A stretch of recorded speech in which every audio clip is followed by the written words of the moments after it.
ازيكم يا جماعة في حلقة جديدة، واخيرا رجعنا لمكاننا حيث مراجعات الافلام والمسلسلات والخناقات. ناخد نفسنا شوية كده من كاس العالم في حلقة سريعة هنرجع فيها مسلسل النزوة اللي كان موجود على شاهد، اللي كان رقم 15 حلقة وخلص امبارح، او اخر حلقة نزلت الساعة 12 بالليل في اليوم بتاع النهارده، يعني مش مهم. المهم هنتكلم عن مسلسل النزوة، فما تنساش اللايك والشير والسبسكرايب وظبطنا، ويلا بينا بقى نخش في الحلقة. انا محمد طارق من افلامينجو. عمر محمد أحمد شكري. فاكر أول مرة شفتها؟ انت ما بتحبيش البحر؟ بخاف منه. مسلسل النزوة من إخراج أمير رمسيس ومن تأليف محمد الحاج ومن بطولة خالد النبوي وعائشة بن أحمد، سالي شاهين، رمزي العدل، الشناوي، ومراد مكرم، وعمرو صالح، وسلوى محمد علي. مسلسل النزوة بيحكي عن جريمة قتل بتحصل لحسن، وعلى أثر جريمة القتل دي النيابة بتستدعي عمر وهالة عشان تسمع شهادتهم، وكل واحد بيحكي الحكاية اللي حصلت من وجهة نظره. وده عمل في المسلسل الصراحة حاجة خلت الناس تتقسم عليها، ناس كتير عجبتها وناس كتير ما عجبتهاش. هو فكرة ان احنا بنسمع في قلب الحلقة الحكاية مرتين، الحلقة مقسومة نصين، بيحصل في النصين نفس الاحداث، بس في النص الاولاني بنشوف الاحداث دي من وجهة نظر عمر، والنص التاني بنشوف الاحداث دي من وجهة نظر هالة. وفي بعض الحلقات بدأنا بهالة يعني، بس مش ده الموضوع. انا واحد من الناس اللي عجبتني طريقة السرد دي الصراحة، لان ادتني حاجة جميلة، حاجة فكرة ان احنا بنحكي الموضوع من منظور مختلف. ممكن نفس الحدث، بس التفاصيل اللي في النص مختلفة جدا. يعني مين بيجي ورا التاني، مين حاول يتعرف على التاني، مين عمل ايه، مين صاحب فكرة ايه، والحاجات دي كلها طبيعية. لو في حاجة زي كده، في كل واحد هيحاول ما يطلعش نفسه هو الخاين او هو اللي عمل، خصوصا ان احنا زي ما قلنا احنا بنتكلم عن مسلسل اسمه النزوة، يعني في خيانة، فكل واحد عايز يطلع نفسه على الأقل مش هو المذنب الأكبر، وإن التاني هو اللي جاره، والكلام ده كله، والكلام ده كان مفهوم وأنا كنت مستوعبه لحد آخر المسلسل تقريبا، إلا نقطة صغيرة كده حصلت فيها ربكة هنتكلم فيها مع بعض في العيوب. الأداءات التمثيلية اللي في المسلسل ده كانت أغلبها في حالة جيدة جدا، إذا كان من خالد النبوي وعائشة بن أحمد، والكيمياء اللي كانت موجودة ما بينهم كانت حلوة جدا، والمشاهد اللي كانت بتجمعهم الصراحة كنت بحبها قوي. سالي شاهين واختيارها للدور كان موفر جدا، كانت لايقه جدا على الدور ده. عمر الشناوي ورمزي العدل كان قادر يكررها فيه جدا. عمر الشناوي برضو اداؤه كان حلو جدا. سلوى محمد علي في دور الام الجبروت اللي بتحب عيالها وفي نفس الوقت شديد جدا، الصراحه كان دورها حلو جدا وعجبني جدا. والاداء التمثيليه بشكل عام في المسلسل ده كلها كانت في حاله كويسه. وبالمناسبة خالد النبوي ابنه اللي في المسلسل هو ابنه في الحقيقة، اللي هو كان اسمه زياد ده، وابنه ده كان ابنه برضه في الحقيقة يعني، بس معلومة كده على الماشي يعني. كمان من العناصر المميزة في المسلسل هو أماكن التصوير، وخصوصا في الجزء اللي كان فيه في الغردقة أماكن التصوير كانت حلوة جدا، كان في استغلال للمكان والبيئة الموجودة في الغردقة وفي الجونة وفي المناطق دي بشكل حلو جدا. وبرضه الموسيقى التصويرية اللي كانت موجودة في قلب المسلسل كانت جميلة جدا. وبرضه جانب قصة الحب وجانب الإثارة، إن إحنا عايزين نعرف إيه اللي حصل، إزاي دول وصلوا للمرحلة دي، إيه اللي حصل في العلاقات دي، لما ده يكتشف وده يكتشف إيه اللي هيحصل، أصلا مصير عمر وهالة مع بعض إيه اللي هيوصل بيهم في الآخر. كل الأسئلة دي كانت حاجات جميلة جدا، وكانت بتشد المشاهد. انا عن نفسي كانت شداني وكانت مخليني عايز اكمل المسلسل، وعايز اعرف ايه اللي حصل للشخصيات بتاعتنا، ايه التحول اللي جرالهم، اللحظه اللي هم فيها في التحقيق دي، ايه اللي حصل لحد ما وصلنا هنا. ده يودينا لنقطه مهمه جدا في العيوب للاسف. اولا ان احنا زي ما قلت كان في جانب سسبنس وجانب اثاره ومشدود وعايزين نعرف، بس في قصه الحب مش في جريمه القتل، لان جريمه القتل احنا ما عرفناش عنها اي حاجه. هو احنا عرفنا ان حسن مات، وبعدها شويه عرفنا ان هو مات في حادثه عربيه، ان حد خبطه بالعربيه قدام فندق، وبعدين بقى خلاص بقى ما اهتمناش باي حاجه. اصلا انا مش فاهم ايه السبب ان احنا قاعدين مع وكيل النيابه 15 حلقه بنحكي له ان انا اول مره شفت هاله رحت الغردقه، وخالد النبوي بيحكي ان هو لما شاف هاله مش عارف ايه، وهاله بتحكي لما شافت عمر مش عارف حصل ايه. هو ايه علاقه ده بالقضيه؟ ايه علاقه كميه التفاصيل الداخليه اللي حصلت دي بموضوع القضيه؟ تحس ان بس موضوع القضيه ده اتاخد في المسلسل كوسيله عشان نحكي قصه الحب بدون ملل. طب ده عمل ايه؟ عمل شويه قدام كده ان الموضوع في الاول كان سلس، بس شويه حصل لخبطه في الاحداث، بقى يحكي حدث من قدام على حدث من ورا. يعني في تحس ان المسلسل كان محتاج يترتب، مفيش اي ترتيب. في النص التاني من المسلسل متبقاش فاهم، تبقى قاعد شايف مشهد وبعدين المشهد اللي بعديه بتشوفه، وبعدين متبقاش فاهم هو دول بيتكلموا في ايه، بعدين تشوف ده زمن تاني اصلا، ده بعد الحدث ده مش عارف بقى قد ايه، وده لا ده قبل ده. حلقة تنتهي على حاجة مصيرية جدا، نيجي الحلقة اللي بعديها ما عديناش بيها يعني، ما كناش طب ايه اللي حصل هنا؟ في هنا حاجه كبيره المفروض تحصل، لا ما قربنا لهاش، احنا هنكمل بشكل غريب. فالصراحه دي عملت شويه ربكه في الاحداث. تاني برضو مشكله معايا في المسلسل ده هي المعالجه الدراميه. في حاجه مهمه لازم نبقى عارفينها، ان المسلسل ده متاخد من مسلسل اجنبي، وانا ما عنديش مشكله مع الحاجات دي. احنا ياما قلنا ان مادام لو هتاخد مسلسل من مسلسل اجنبي وهتعرف تمصره وهتعرف تخليه حلو، ليه لا؟ مسلسل سوتس مثلا انا كان عجبني، وهو مسلسل متاخد كوبي بيست مسلسل اجنبي بس عجبني، ما كرهتوش.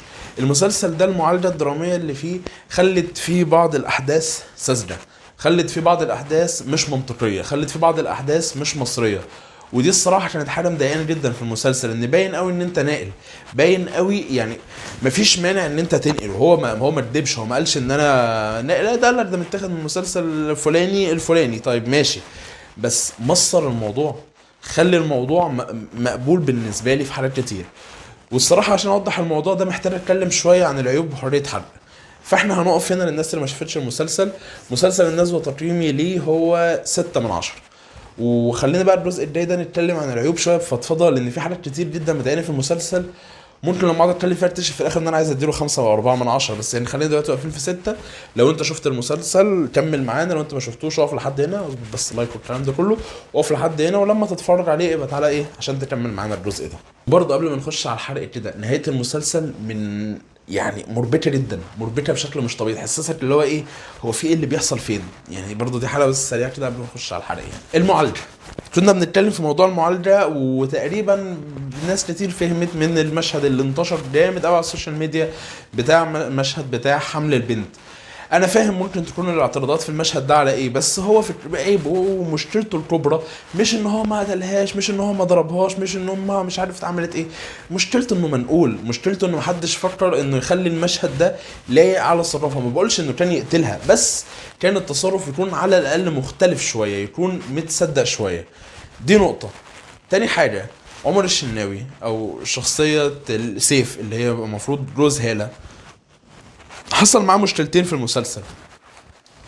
واحدة مراته خانته، والتانية امه كدبت عليه وحورت عليه عشان خاطر خبت عليهم ان هي كانت عاملة قرض والكلام ده كله.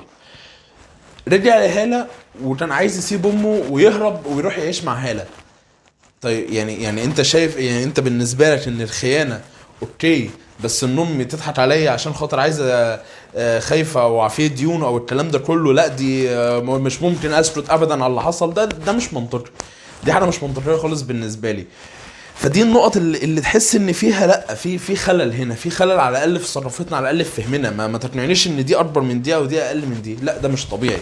وسذاجه، في سذاجه في قرارات ناس كتير قوي من جوه المسلسل. بنته اللي اكتشفت ان هي حامل بترمي الجهاز بتاع في قلب سلة الزبالة بتاعت البيت. يا ستي خدي هنا وانت رايحة الدرس ارميها، ده انت عرفتي تهربي في اخر حلقتين تروحي لحد الغردقة. يعني ده يعني المفروض لو حد ما كانش عنده القدرات دي يهرب لحد الغردقة، يرمي جهاز كشف الحمل ويرجع تاني. هنقول ان هي رميته هنا عشان ابوه وامها يعرفوا، عشان نعمل بقى سسبنس في المسلسل مش عارف ايه وايه هنعديها.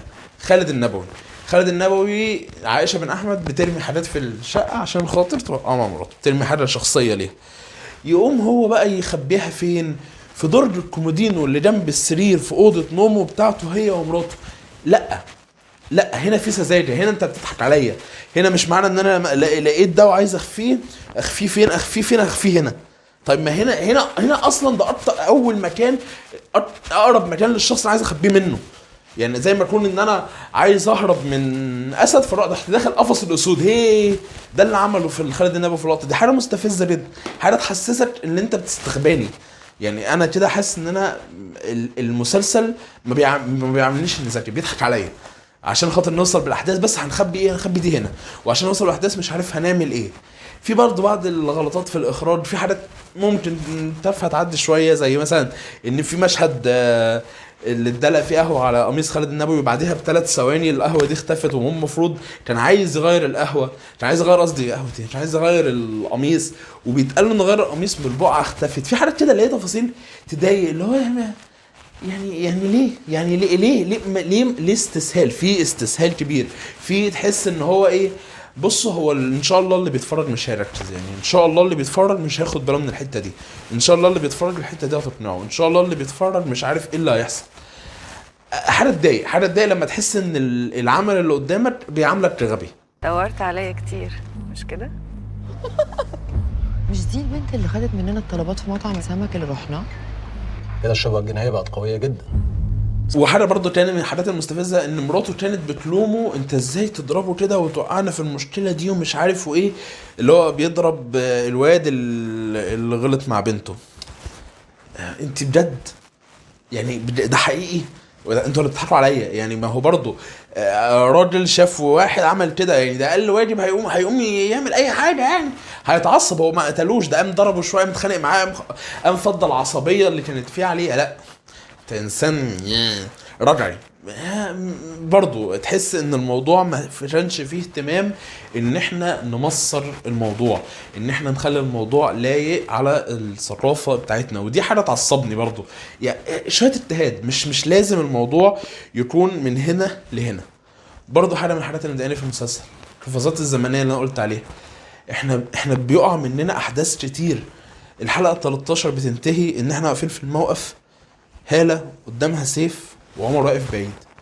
تبدأ الحلقة اللي بعديها عمر نايم على سريره في شقة تانية عايش فيها غير اللي عايش فيها مع مراته، وبنكتشف ان هو غلط مع معيدة، وبنكتشف ان هو مش عارف عامل ايه، وبنكتشف ان هو مش عارف عامل ايه، ومراته فين، وهالة عايشة مع مش عارف ايه، اصل هي راحت فين. طب ايه ده؟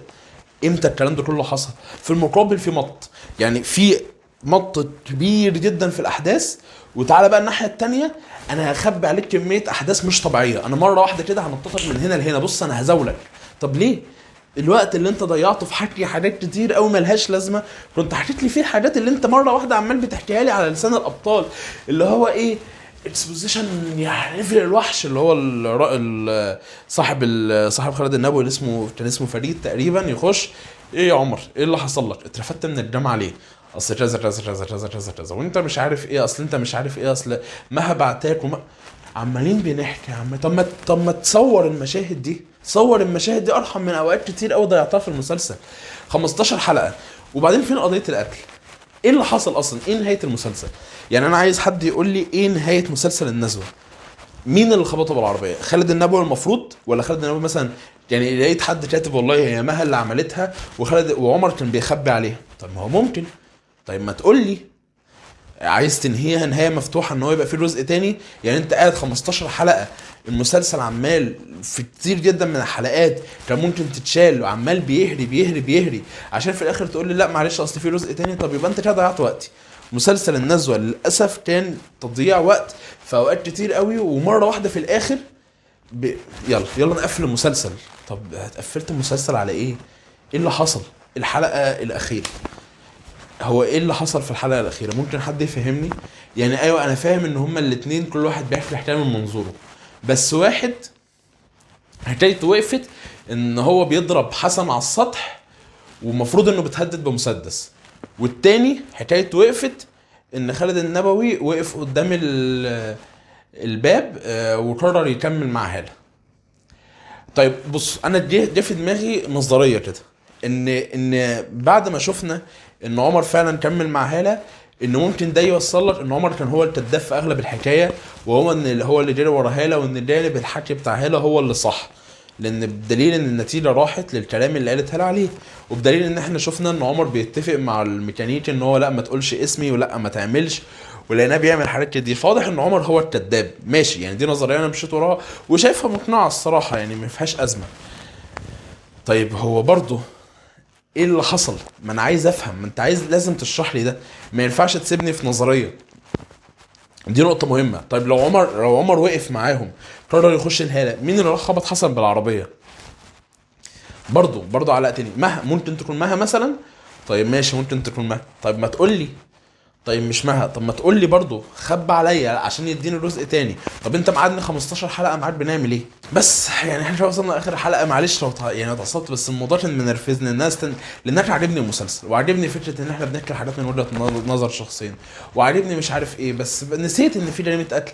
وبعدين لما بدات تفكرني نسيتني تاني اصلا ورميتها في الزباله، واهتميت بحاجات تانية. اهتمت لي بمصير عمر والروايه بتاعته والحكايه بتاعته، واهتمت لي مش عارف بمصير ايه، وبقى عندهم مش. طيب جريمة القتل ده حصلت امتى؟ لما عمر اتجوز هالة وكانت بتقول له اصلا نيمت البنت، فواضح ان هم مخلفين. يعني جريمة القتل بقى بتاعت حسن دي برضه حصلت امتى؟ اسئلتنا مش هتخلص، اسئلتنا مش هتخلص. يعني يلا الحمد لله. بس يا رب تكون حلقة عجبتكم. معلش لو واحد نرفز شوية، بس المسلسل فعلا ضايقني، وممكن تكون 6 من 10 كتير فعلا. الواحد بقى زي ما فكرت، يعني ممكن تبقى 6 من 10 كتير. بس يا رب تكون حلقة عجبتكم، وما تنسوش اللايك والشير والسبسكرايب والجرس، وسلام.